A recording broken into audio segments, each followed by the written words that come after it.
Now we'll take a few questions. Congrats to Delaware. Their game plan worked. They shot the ball well. I thought Blitzenhauser as well as Fernandez played great basketball. And the zone did a good job of keeping us out of rhythm, keeping us out of flow. And so give them credit. They did a good job. Coach, during this 3-game losing streak here, what are some of the things that you're finding as being the biggest challenges for you guys? Well, I think the biggest thing, of course, there's always scouting report. So as you watch, after a while, you find ways to beat us. And I think one of the things that most teams try to do, you try to guard Mike, guard Keith, make those catches tough, make those guys work for shots. So it means on the perimeter, the shots will present themselves. And it's amazing that Kobe is over 25 points the way he's defended. It's a lot of screening, but he's aggressive, get his shots up. We got to get other guys aggressively shooting the ball and looking for the offense on the perimeter, especially when you see a zone again. But we have opportunities to attack the zone on the interior. But I just think really for us is really digging a little bit deeper, getting the edge in practice, and then carrying over to the game and being consistent with that. And just, playing off 2 feet in the paint. I think that's the next growth area for Keith, and we spend a lot of time with him. When you get in that paint, play off 2 feet, jump stop, finish strong. And I think he has to be better in that, finishing strong around the rim. And we got to make our free throws. Last game we were 3 for 9 from the line down the stretch, and you got to make your free throws. I guess the other question I had too, we spoke to the Hall of Famers earlier. Obviously, Mr. Weems had played for you, and he spoke right up. He just talked about how he knows your program operates. When you look back at when you got to see those guys today, and then also what you're seeing in the present day team, what are some things that you want this team to emulate that those teams used to do? Well, in fairness to teams now, it's not as if you have guys for 2 and 3 years together. So there's growth. I mean, you're talking Kyle Winslow had him as a freshman, and he taught him and the guys that he played with, they were together for 3 years. So those experiences that they learned together, they battle tested. He had a lot of growing to do as a freshman, and they did great things together. So it's a little bit different now. We have so many parts, so now you're trying to get the right guys to gel together. And I don't want to say quickly because it takes what it takes. And we have the parts, so that's not the question at all. But I just think really, I think the thing what I find most with today's group of young men is the level of grit that they lack and the determination.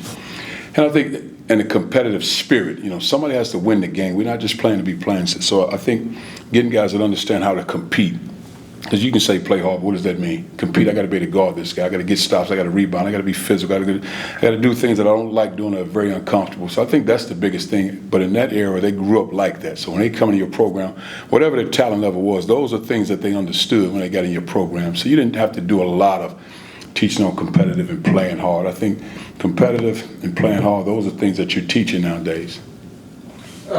Coach, obviously, this is another close loss for you guys in recent games. Close losses means you're right there at the end. So what can you guys do to get over that hump to be on the other side of the result? I think it's simple to do it. It's not a lot of things so it's not a lot of things, just consistency, but it's understanding as an individual, what does it take for me to be good? And in return, it helps our team become good. And I think that's the biggest key. We just got to continue to work with that bench and find the right nucleus off the bench, guys that can make shots, make plays. Even as Trey is a young guard, he's growing into that position. But he's fading. I mean, think about it. Bliss is a big physical guy. Trey did a great job battling him. So just finding the consistency coming off the bench so we can get a flow, good rotation. Like Darion, I thought he played very well today. So can that become Darion on a consistent basis? I think that's very important. So now Mike and Keith on hovering around 35 minutes a game, because that's taxing those guys with the way they play, how teams defend them. That's not easy, not to make any excuses for them today, but we got to strengthen that bench, and it's my job to make sure we get it done. Right, going forward, right, obviously you guys are still right there in the hunt for a top 4 seed in the conference tournament. You go and play one game at a time, but you guys putting any more importance on that as you're looking towards March coming around the corner? Well, it's not necessarily important like you got to win this game because of this. No, you got to win the game because this is what it takes to win a game. I think that's the focus, but I don't think you point to a game and say this is a must-win game, because then what does that mean about the other games?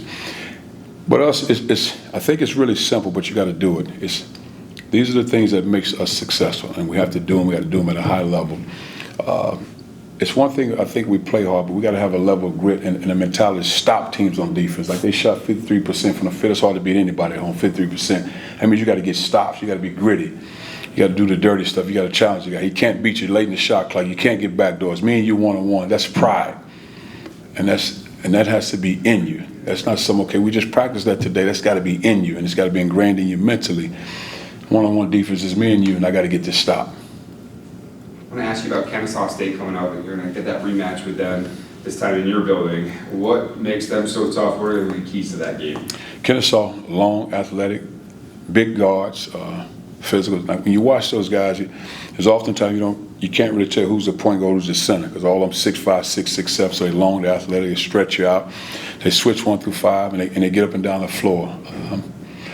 And again, respectfully, I think it's more about what we do and the level we do it at. And again, we got to get that edge back in us. I wanted to ask you about the local kid, Tyreek Brooks, Yeah. just kind of how his role has evolved over the course of the season. If you were to sum it up to someone asking you what you're seeing. Well, I really think he's grown a lot. Even though you don't see it in minutes, I think he's really grown in terms of a guy that's more of a scorer, slashing score, even though he's only 6'2.5", 6'3", a slashing score. Well, now all of a sudden he's handling the ball, making decisions with the ball, so you can really see the growth in practice. You just don't see a lot in games.